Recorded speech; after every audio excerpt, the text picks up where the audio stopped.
Hey, to pair a Bluetooth device to your Redmi 13, first of all, you will have to grab your device, and in my case it looks like this, that I have to just turn it on by using the power button, and then I have to enter for the pairing mode by clicking on the Bluetooth button.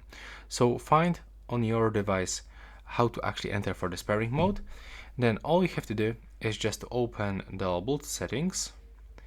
Then you will have to turn on the Bluetooth right here, and now you can just click on this available devices to refresh them, and once your device actually pops right here on the list, you can just click on it once and accept the pairing request. But if for some reason your device is not visible, you can try to refresh or simply restart the Bluetooth. But also you can check if your device is in the pairing mode. As you can see in my case, the pairing mode actually turns off for some reason because this indicator is not blinking anymore.